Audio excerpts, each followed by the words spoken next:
So I appreciate being here today. It wasn't my intention at all to come and preach for you. I just rang up Pastor Carey and said, hey, look, I'm going to be in the United States and I'd love to have a coffee with you. Will you be anywhere near Houston? Because I don't know where anybody is, where anything is. Where's the drink? And he said, yeah, well, you've got to come and preach. So on. I said, well, that's not what it's about.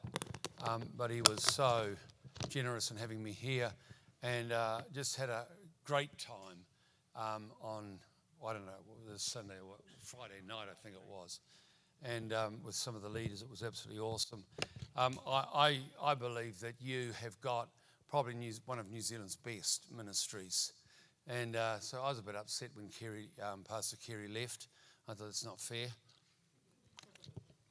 There's enough good preachers and ministries in America. Why a New Zealander?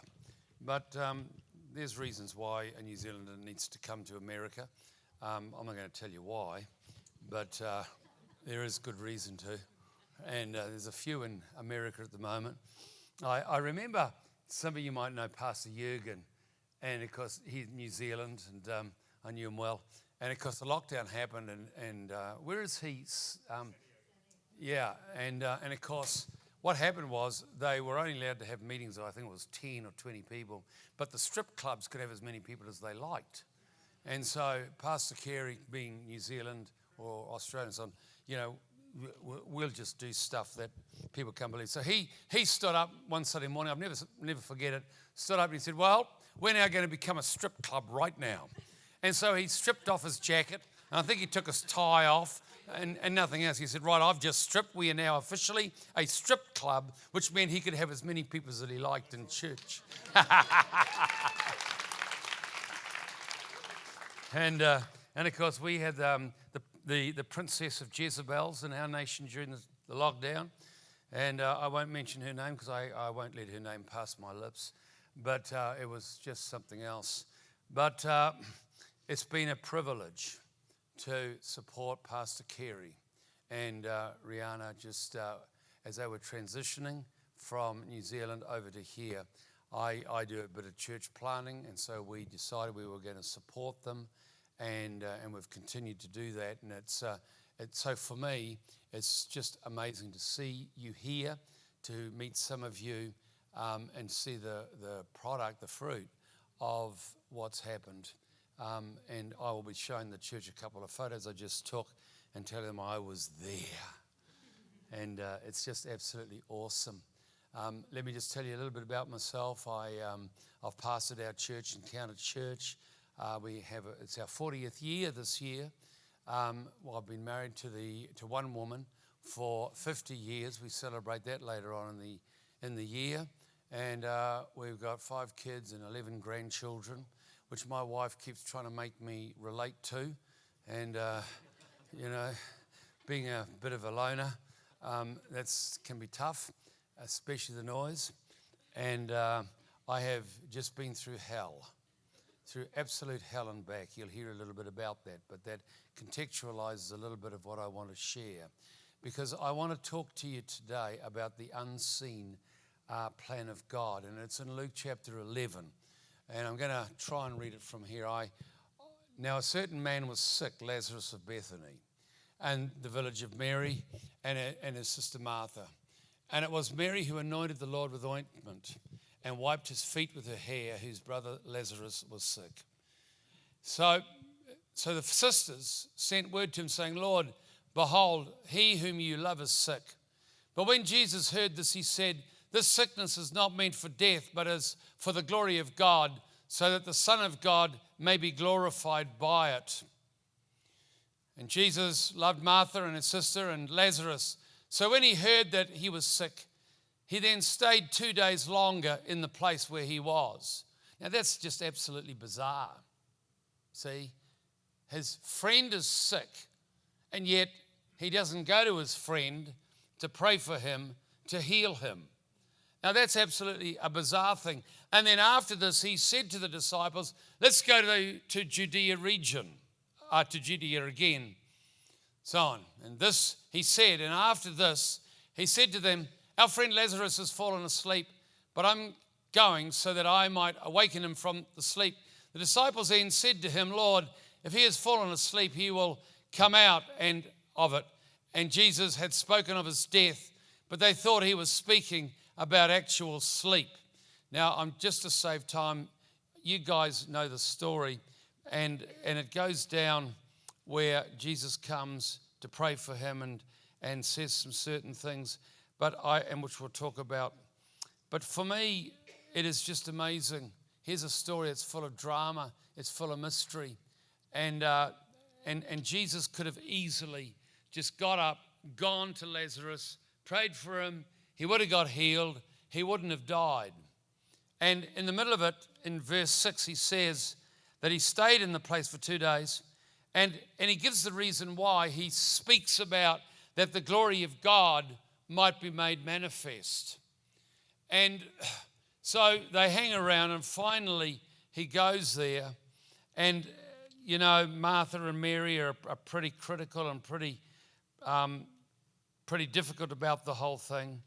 And of course, when he comes to pray for him, if you would read the passage fully through, you'd find that this is so you might see the glory of God. You would see something. And you see, this is the problem. How many of us have had a promise from God and we've prayed for that thing to come about, or we feel that God needs to do a miracle, whether it's healing or whether it's some other thing, a provision, and we've prayed and prayed and prayed, and God hasn't answered. And we think, why hasn't God answered? What's the problem here? And God promised to do whatever we thought he should do, and he didn't do it. And it seems as though God didn't sort of come through for us. Well, that's my life. See? Because always there is an unseen plan of God that you don't often see. Most Christians don't see it. I've been prayed for by the best ministries in the world for healing of my heart, and it's not been healed. And then in October, I had a right hip replacement. It was very successful. But because of what they've done in my heart, I'm on blood thinner. And so after 2 weeks, I was doing well in the hospital, and so they sent me home. Overnight, the wound bled down my right leg, and my right leg ballooned up with a massive, massive hematoma. And I'm at home. I've only been home for one night, and I am in absolute agony. And I said to my wife, you need to call the ambulance now. I'm in so much pain. And as we were waiting, the ambulance was delayed, and I couldn't stand the pain anymore. And so I said to my wife, I'm going to ask the Lord to take me now, because I just wanted to die. I couldn't see how I could endure this. And so my wife pleaded with me not to ask God to take me, because I know he would have taken me. I've been around long enough, and if I'd asked him to take me there, and then I reckon he would have. And she pleaded with me not to, and so I made the decision, despite what I was feeling, that I would not ask the Lord to take me. Unknown to me, the pain I was receiving just then was nothing compared to what I was about to experience. And so the ambulance drivers arrived, and they moved me, and I screamed with pain. And then when they moved me into the ambulance, I screamed, such a loud scream, they heard it way down the valley of the pain. Went to hospital 3 hours, and the pain did not dissipate until they did some things. The morphine didn't touch it, and so on. It was just unbelievable. And I went through 5 weeks of just absolute trauma, unbelievable. And in the middle of it all, lots of things started to happen. And I'm detailing this to you because it has a point to it. I'm not looking for your sympathy, right? That's not what this is about, but I want to show you something. I had, in the middle of it, I had the spirit of death literally come for me. There was a certain event happening in the emergency area where they were looking after me. And as a result, the demon of death came from that place and tried to come into my room to take me. As the demon came into my room, my wife was standing there. She doesn't respond much to to things of the spirit in terms of physical or she's very spiritual, but she doesn't respond like a lot of people. And she just about got knocked over as the spirit of death came for me. And what occurred was she told the church, because they were now praying, they'd heard that I was very close to death. I was right on the edge of life and death.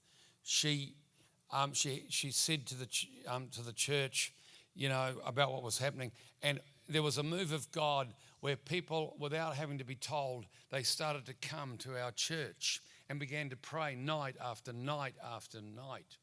I've got at home a roll of paper that stretches from there to there, and it's got tears on it of people who were crying as they were praying and writing scriptures and verses to encourage me. But you can see the tears on the paper because they were fighting for my life. I shouldn't be here, right? And but anyway, we fought the spirit of death. We did all this stuff. 5 weeks in hospital. I got to the point when, as I couldn't pray. When you are being traumatized like that, you can't pray. You can't do anything. And you might be able to pray, but I couldn't. And then finally I could start to read the Bible a little bit, and I could start to listen to a bit of worship, and I couldn't feel anything. I couldn't feel the presence of God at all. And I'm thinking, what's going on here? Because I only listen to praise and worship music that's got an anointing in it that manifests the presence of God. So I'm listening to this stuff and nothing's happening. And I'm thinking, what the heck's going on here? Has God left me? Is it all over? And I realized that my spirit had been so traumatized and so shattered by the trauma that I had gone through and the pain and the agony that it was like a 6-cylinder car with not one cylinder operating. And it's all about having a broken spirit and a crushed spirit and so on. And I got some ministries that came in and those who understood how to pray for a person with a broken spirit and so on, they prayed for me, and I started to feel the presence of God. But it was absolutely horrendous. And then I came out, and I'm on tramadol, which is an opioid painkiller. My doctor at the medical centre I go to upped the amount of tramadol per day. Didn't realise I was becoming addicted to it. And I got to the point where I thought, I've got to get off this tramadol. And I cold turkeyed off it. And I went through absolute hell like you wouldn't believe. I just couldn't. It was just unbelievable. And I'm lying down about 7 days into the withdrawal symptoms. And my wife, of course, is very worried. And she wasn't just in the house at the moment. I'm lying in our lounge. And I've got my eyes closed. And I'm thinking, what the hell? Sorry, but that's what I'm thinking.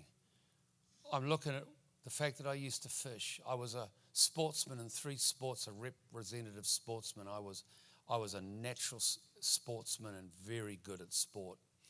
I could fish, I could do all this stuff. And now I'm lying here and I can't do anything. And I could not see that maybe I could get better.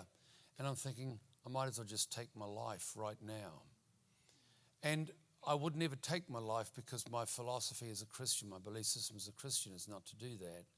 But I understood for the first time, because I was very critical of people who even think about suicide, but I suddenly realized I was only one step away from committing suicide. But the thing that stopped me is the belief that I'm called of God and that I've got the life of God and I believe the Bible and so on. And so my wife she got there, and I'm not one for giving to tears too easily. And she came up to me. She said, "How are you?" And I just cried and cried and cried and cried and began to try and tell her what was going on. And there were some things that happened that got me over that. A homeopath in our church gave me 3 drops of a product, and bang, bang, bang, 3 drops, and within 5 minutes it had all gone. Now, and then I kept taking that when I needed to. So I went through this hell. And the question is why? Why do you go through your hell? Why did Jesus not answer the prayer to heal Lazarus? What was the problem here? That Jesus didn't get up and go and do it. But you see, whether it's me in the hospital and death being so close, or you and whatever trauma that you have faced, and you've wondered, why hasn't God answered me? Why hasn't the promise come about that he promised? Why have things not worked out the way I thought they would work out? Surely God is with me, never leaves me or forsakes me. What's happened? Where is God in all of this stuff? But there is always, my friend, an unseen plan of God that's in operation. Always, always, always. But often you don't see it. And so I had to think about what was the unseen plan of God, because I'm going through absolute hell and in such agony. God, what the heck is going on here? But what was happening was all over New Zealand and all over the world, the news was getting out that Brent Douglas is in hospital dying. And we've got to pray, and we've got to believe that the spirit of death will come off. And my wife was ringing up Beresford in our church. She was doing the communication, and she'd say, "You've got to pray about this, you've got to pray about that, this is happening, that's happening." I mean, I could describe some of the other stuff that was going on in the hospital. I'm only giving you a tip of the iceberg. It was just something out there.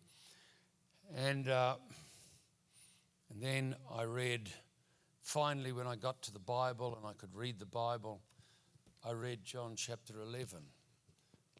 And God said, "It's so that I might reveal glory at a whole nother level that you don't see," to Mary and Martha. And he stood in front of the tomb and he said, "Lord, I'm not doing this for myself or for any other sake, that they might see." We could read that, but we haven't got time. That they might see and believe and see the glory of God. And all of a sudden I started to get these messages from all around the world of people. And all the prayer, it wasn't really about me staying alive. It wasn't really about keeping me alive, but there was an unseen plan of God in it. Because our nation has been overtaken by the most Jezebelic prime minister that you could ever imagine. And they instituted laws that are just horrendous. And and the nation just got incredibly invaded by libertarians. And the thing that, for those of you who are as old as me, you will remember the charismatic movement. And in the charismatic movement, what actually was going on, what most people don't understand, is that there was the whole hippie movement going on. And people were taking drugs, they were having free sex, they were doing all this stuff. But God, in parallel, had a counteraction to that, which was the Jesus movement and the charismatic movement. And so there was a counteraction, a counterculture being created within the church that was to counteract the hippie movement. But here was the thing, 2023, there's no counterculture. We've just got this invasion of stuff that we could never have imagined 30 years ago or whenever could ever have occurred. You know what I'm talking about, or if you don't, you've been asleep for the last while. Never has the West been invaded by such idiocy as being invaded in your schools, in our society.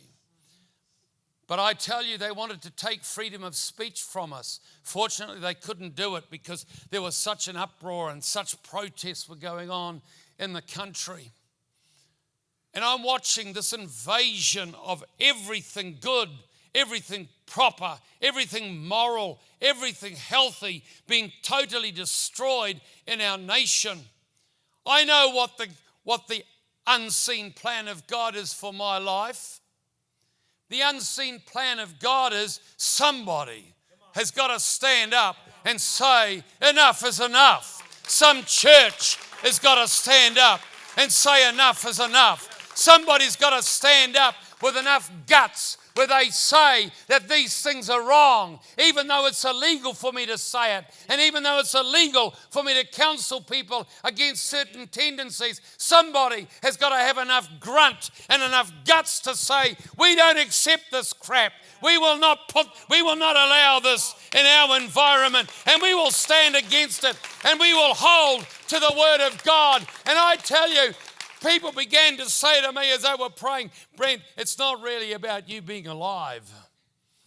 It's actually the activation of a level of prayer unprecedented in your church, and it was unprecedented. And a level of prayer that was coming through the nation as people were interceding for my life, crying out to God, and the unseen plan of God became very evident, and that was to rise up and keep a man alive and get the prayer going so that somebody could say enough's enough. Revival for New Zealand. Revival for America.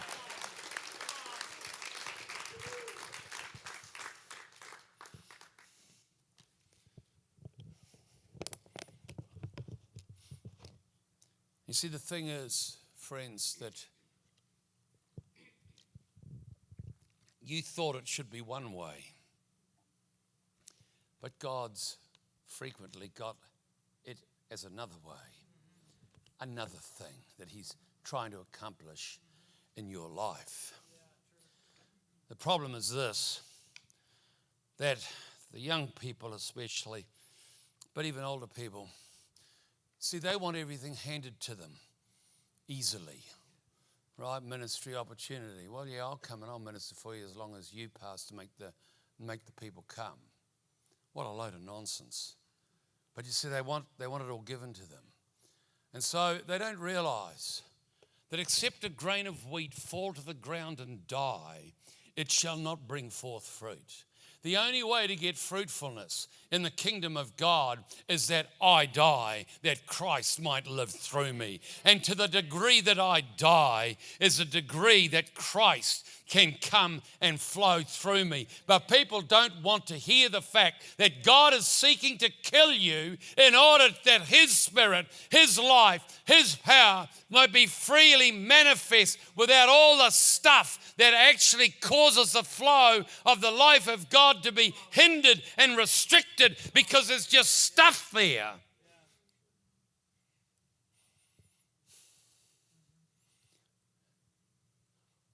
How could I go through what I went through?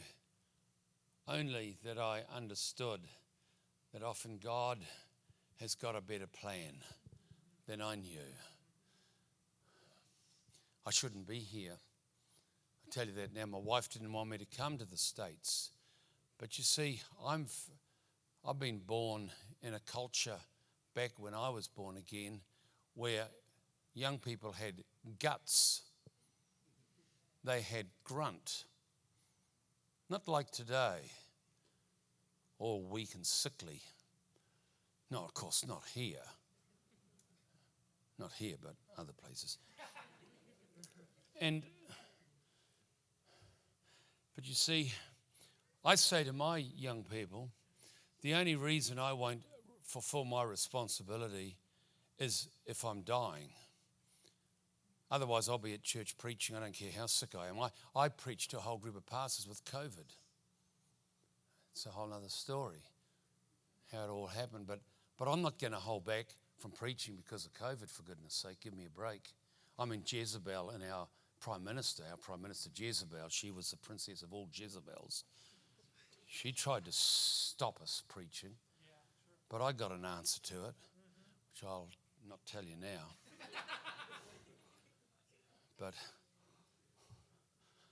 But I'm not going to be shut down by a little bit of sickness or a little bit, oh man, life's so hard at the moment. I'm not going to be stopped by that.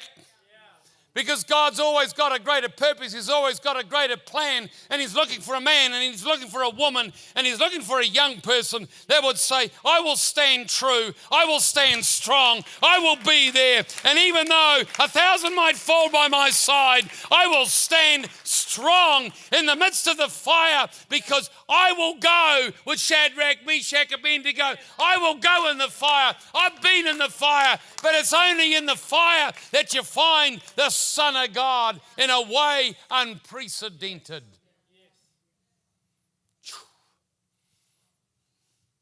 You only find Jesus in that sort of dimension when you've gone through hell, when you've been gold tried in the fire. So I'm here today as a bit of a testimony that we've endured. I'm here, and I go back. We go to Bogota shortly. I don't want to go, but I'm going to go because we had a missionary there who's getting old, and she saw in the Argentine 6.5 million decisions for Christ. Probably the greatest missionary on the face of the earth today. I want to see her before she dies. Get her to pray for me for an impartation. Actually, she doesn't know that. And because I'm still fired up, despite the fact that I'm operating only on a few cylinders, I'm fired up because there's an unseen plan of God. And the thing is, I'm one of the very few ministries in New Zealand that know how to do extended meetings, meetings that go week after. I've done them week after week after week. I'm probably the only one of two ministers in New Zealand that has actually been, I was there the night I helped a pastor start a genuine transformation revival. See, the problem you've got in the United States is you'll say, we're going to have some revival meetings. They're not revival meetings. It's nonsense. They are renewal meetings, refreshing meetings.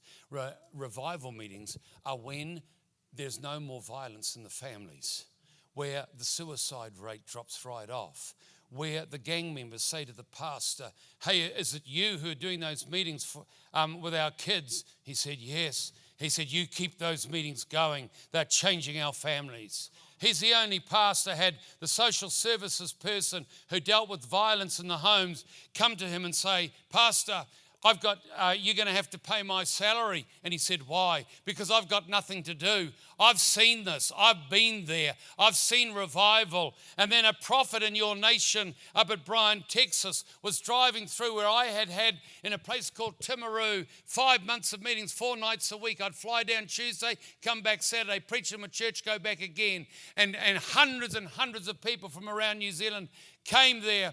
But he said about 4 years ago, he was driving through Timaru and they stopped to get petrol and in front of this old traditional church. And when Jacob sees angels, friends, he sees them. It's none of this sort of eyes closed. Oh, I see angels. No, his eyes are open. He sees them. He said this huge angel stood up and said, I am waiting for my next assignment. Now, he had been obviously assigned to me with what we'd been doing in Timaru for so many months. That angel is waiting for me to get out of the flippin' hospital and to get charged up again, because revival has got to come to our nation, and there's an angel waiting to be a participator in that. And so let's come to an end. I want to do something today, and I'm not going to have any music. Look, I don't believe in creating an emotional environment to get you to respond. You know if you should respond to this altar call or not. In a few moments, I'm going to count to 3. I'll go 1, 2, 3. And what it's about is, man, I missed the unseen plan of God. And I've walked away, not from God necessarily, but from the purpose, the plan, the enthusiasm of and the passion of doing God's whatever calling in your life. Each one of us know how that works for us.